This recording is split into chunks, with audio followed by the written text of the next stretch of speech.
So, dear students, we did, I hope, a very good day to all of you.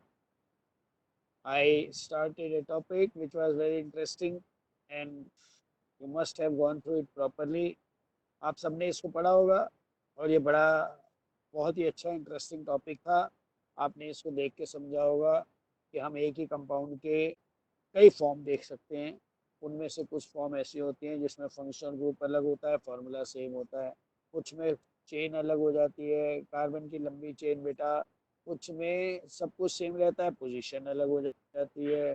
तो आज हम एक ऐसा आइसोमरिज्म, जो कल मैंने आपको हिंट दिया था मेटामर का, आज हम मेटामर को एक बार रिपीट करेंगे, क्योंकि मेटामर में थोड़ा सा कंफ्यूजन होता है बच्चों को, और आपको कोई कंफ्यूजन नहीं रहना चाहिए बिल्कुल भी। बस आप ये ध्यान रखिए कि आपने मेटामर को जब पढ़ना है तो ये देखना है कि जो फंक्शनल ग्रुप है बेटा, उसकी वैलेंसी एक नहीं होनी चाहिए। जैसे ओ एच है, सी एल है, बी आर है, सब कार्बन की एक वैलेंसी से जुड़ते हैं।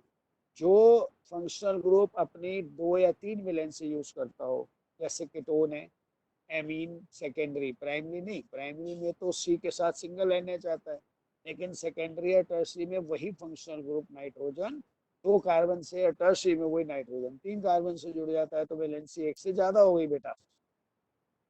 फिर मैंने आपको ये बताया था कि हमारे पास मेटामर में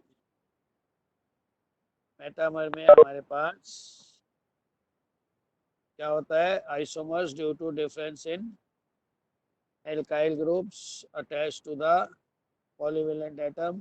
फिर एग्जांपल दिया था ईथर का। ईथर और अल्कोहल आपको पता है फंक्शनल आइसोमर हैं। ये कल हमने आपको थोड़ा बताने की कोशिश की थी और आपको समझ भी आ गया था।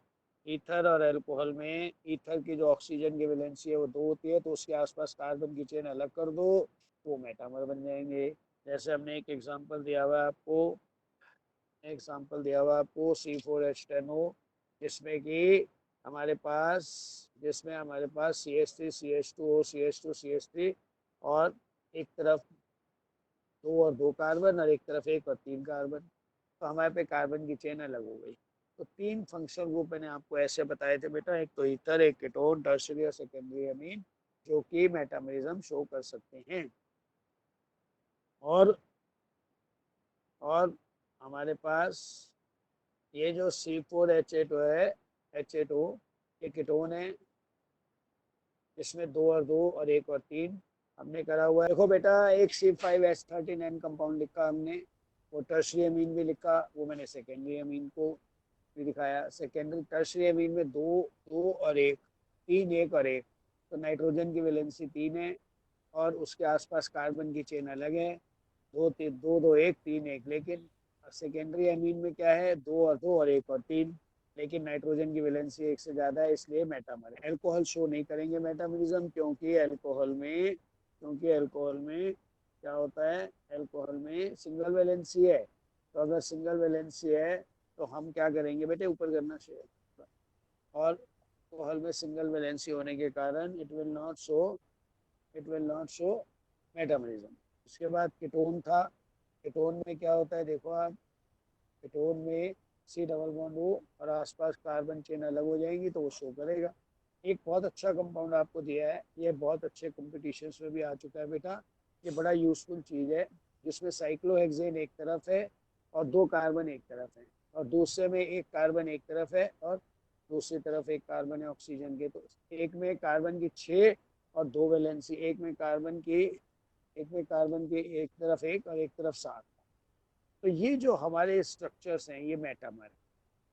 और प्राइमरी अमीन शो नहीं करेगा मेटामरिज्म, क्यों बेटा, क्योंकि प्राइमरी अमीन में कार्बन नाइट्रोजन के सिंगल बॉन्ड से जुड़ा होता है, यानी कि नाइट्रोजन फंक्शनल ग्रुप अपनी सिंगल वैलेंसी कार्बन के साथ शेयर कर रहा है, इसलिए वो शो नहीं करेगा, बिल्कुल नहीं शो करेगा। आप सबको मेटामरिज्म का कॉन्सेप्ट इसलिए याद होना चाहिए कि जब हम एक ही कंपाउंड के अलग अलग प्रॉपर्टी पढ़ते हैं, तो प्रॉपर्टी क्यों आती है बेटा, फंक्शनल ग्रुप भी सेम, लेकिन आसपास कार्बन की चेन अलग हो गई। अब कार्बन की चेन अलग होने के कारण जब हम आगे ग्रुप्स पढ़ेंगे एक एक करके, तो आपको कोई दिक्कत नहीं आएगी, वहाँ सब समझ आ जाएगा। Is it clear? अब आगे देखिए बेटा, आगे है हमारा नेक्स्ट इज नेक्स्ट इज हमारे नेक्स्ट अगला पेज ले आओ बेटा।